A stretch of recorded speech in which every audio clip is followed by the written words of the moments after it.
Om Swastiastu. Umat sedharma yang berbahagia, dalam tayangan pembacaan kitab Bhagavad Gita kali ini, saya pilihkan percakapan yang ketiga pada sloka 26. Sloka ini penting kita bahas kali ini karena menyangkut masalah kewajiban yang harus kita laksanakan dengan baik. Dan jika kita pada posisi sebagai pemimpin, kita jangan sekali-kali mengacaukan pemikiran masyarakat yang pendidikannya atau pemahamannya masih di bawah standar kita. Baiklah, saya minta cucu saya, Nyoman Natali Rizka Dewi, membacakan sloka ini. Om Swastiastu. Na Budi Bedam Jana Yet Jananam Karma Saminam Josaye Sarwa Karmani Vidyam Yukta Samacaran. Baiklah, saya akan ambil terjemahan dari kitab Bhagavad Gita susunan Nyoman S. Pandit. Begini bunyinya. Janganlah mereka yang bijaksana membingungkan yang bodoh bekerja bernafsu, melainkan membiarkan semua bekerja sambil memberi contoh bekerja berbakti. Terjemahan ini masih sangat terikat pada kata-kata. Coba saya bacakan terjemahan yang lebih bebas dari kitab Bhagavad Gita susunan Made Dharma Yasa. Saya baca seutuhnya. Orang-orang bijaksana hendaknya tidak mengacaukan pemikiran orang-orang yang berada dalam kebodohan yang sangat terikat pada pahala-pahala dari perbuatan-perbuatan yang dilakukan. Orang-orang bijaksana hendaknya melaksanakan tugas kewajiban dengan baik dan mengajak mereka untuk melaksanakan tugas kewajiban dengan baik. Demikian umat sedharma, satu sloka dengan dua penerjemah yang berbeda. Ada sedikit perbedaannya, tetapi tidak prinsip. Karena sloka dalam bahasa Sanskerta itu bisa mempunyai arti yang ganda. Umat sedharma yang berbahagia, sloka ini memang bisa ditafsirkan ke banyak hal. Dalam tayangan ini saya tafsirkan dari dua sisi, yaitu sisi spiritual dan sisi kerja, sisi perbuatan. Jika kita kupas dari sisi spiritual, yaitu masalah keyakinan, maka kita diajarkan untuk menghormati keyakinan yang berbeda. Apapun keyakinan dan kepercayaan seseorang, kita jangan sekali-kali meremehkan keyakinan orang itu. Justru kita wajib membantunya jika keyakinan itu untuk lebih mendekatkan diri kepada Tuhan yang Maha Esa. Karena setiap simbol yang dipuja dalam keyakinan itu sebenarnya merupakan proses untuk memuja Tuhan yang Maha Esa.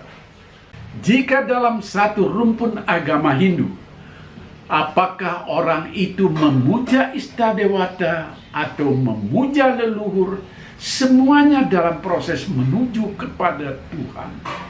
Bahkan dalam proses memuja itu pun, jika terjadi perbedaan sarana, ya tetap saja harus kita hormati. Memuja Istadewata misalnya, memuja Durga. Ada umat Hindu jenis tertentu memuja Dewi Durga sebagai Dewi yang cantik jelita. Tetapi ada umat Hindu dari etnis lain yang memuja Dewi Durga sebagai sesuatu yang menyeramkan. Perbedaan ini harus kita hormati karena proses pemujaan mereka bisa saja berbeda. Tetapi tujuan utamanya adalah Tuhan yang Maha Esa. Jangan saling mencela apalagi melarang mereka melakukan hal itu. Hanya karena berbeda cara memujanya, berbeda cara menyimpulkannya. Ada lagi yang memuja Ganesha dengan memajang patungnya, lalu bernyanyi-nyanyi dengan Gayatri Ganesha. Namun ada yang memuja Ganesha dengan membuat gambarnya, lalu disertakan dalam sesajen, disertai kekidung, lagu khas orang-orang Hindu etnis Bali. Bahkan namanya pun di Bali menjadi Ganapati. Ini hanya perbedaan belaka.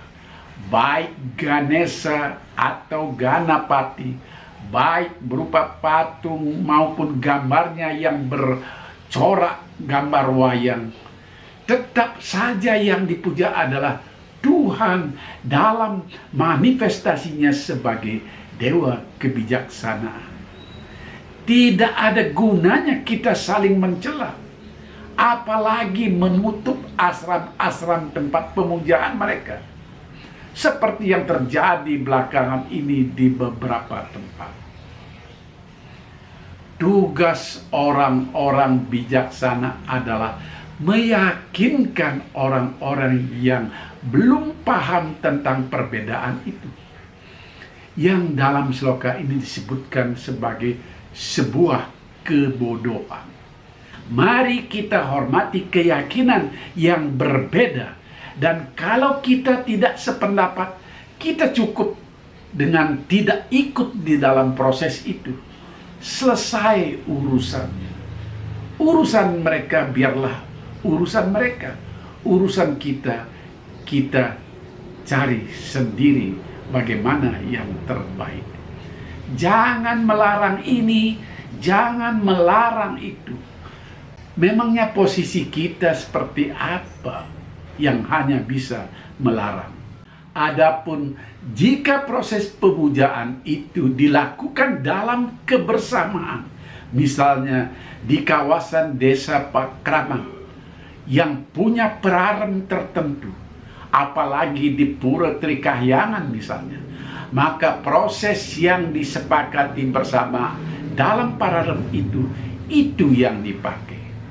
Dan orang harus tunduk pada kesepakatan itu. Kalau keyakinan tersebut dilakukan di dalam rumah sendiri, di dalam kelompok-kelompok kecil, apalagi dalam keluarga, apakah itu disebut di dalam ashram, padepokan, atau center, atau lain-lainnya, mari kita hormati. Jangan ganggu mereka. Umat sedharma yang dikasihi Yang Widi, jika sloka ini dikaitkan dengan penafsiran yang lain, yakni masalah kerja atau masalah karma, masalah perbuatan, maka janganlah mengusik apapun yang dilakukan seseorang, termasuk mereka yang bekerja dengan masih terikat kepada hasil. Biarkan kesadaran sejati yang mengubah persepsi mereka. Tugas orang bijak adalah memberi teladan kepada mereka.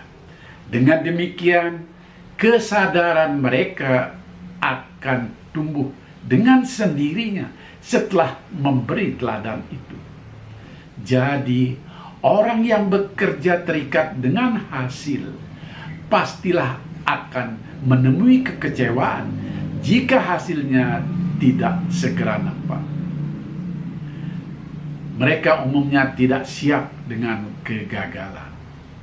Bagaimana dengan masalah kebodohan? Kebodohan dalam tanda petik, di mana umat tidak mampu mencerna ajaran agama dengan baik. Apa yang harus dilakukan oleh orang-orang bijak? Beri mereka pengertian dan pemahaman yang baik, dan juga contoh yang jelas. Misalnya, ada sebagian umat yang menganggap bahwa judi itu tidak menyimpang dari ajaran agama karena judi sudah ada sejak zaman purba. Lalu disebutkan contohnya dalam epos Mahabharata, di mana kitab Bhagavad Gita itu ada di dalamnya. Judi sudah dilakukan oleh Pandawa dan Kurawa dengan bermain dadu. Kenapa sekarang tidak boleh berjudi? Lalu disebutkan contoh lain, sabungan ayam sudah ada sejak dulu yang disebut dengan tabuh rah. Kenapa sekarang disebut judi? Nah, ini termasuk kebodohan dalam mengupas sebuah kisah Mahabharata yang oleh umat Hindu tergolong kitab itihasa. Kebodohan yang dimaksudkan adalah mereka tidak paham bahwa kitab itihasa itu berisi sesuluh untuk umat manusia, cermin kehidupan kita, bahwa tindakan yang salah akan berakibat buruk, tindakan yang baik akan mendapat anugerah. Pandawa berjudi adalah contoh tindakan yang salah. Apalagi sampai mempertaruhkan istrinya, seorang wanita terhormat. Karena perbuatan yang salah itu dilakukan, maka hasilnya adalah keburukan, yakni Pandawa harus dihukum 12 tahun ke tengah hutan. Nah, orang-orang bijaksana akan menerangkan kisah ini dengan mengatakan, wahai umat manusia, janganlah engkau berjudi, karena berjudi melanggar agama dan berakibat buruk. Begitu pula tabuh rah. Itu bukannya ayam yang diadu, tetapi darah yang diambil dari seekor ayam yang sudah diberikan doa-doa untuk menebus kematiannya. Karena sebagian masyarakat kita dulu suka membuat dramatisasi dan sekaligus mencari hiburan. Maklum, zaman dulu hiburannya mungkin tidak sehebat sekarang. Maka ayam itu diadu dulu sebelum diambil darahnya. Padahal yang diadu sebelum ritual pengambilan darah ayam itu adalah telur dengan kelapa. Juga ada buah kemiri yang diisi dengan pamor, itulah yang diadu. Ayamnya sendiri tidak diadu. Mengadu ayam ini justru kebiasaan yang salah, menyakiti hewan, dan itulah yang disebut dengan ahimsa. Kalau ayam dipotong dengan didahului doa suci untuk dijadikan korban niatnya, itu bukan dalam tataran ahimsa. Karena doa-doa itu dilantunkan oleh orang suci, apakah dia pemangku atau sulinggih, yang intinya adalah mengambil roh sang hewan itu, agar kelak mereka menitis sebagai makhluk yang lebih berguna, yang lebih utama dibandingkan hewan. Nah, itulah tugas para bijaksana menjelaskan agar kebodohan umat berangsur-angsur reda.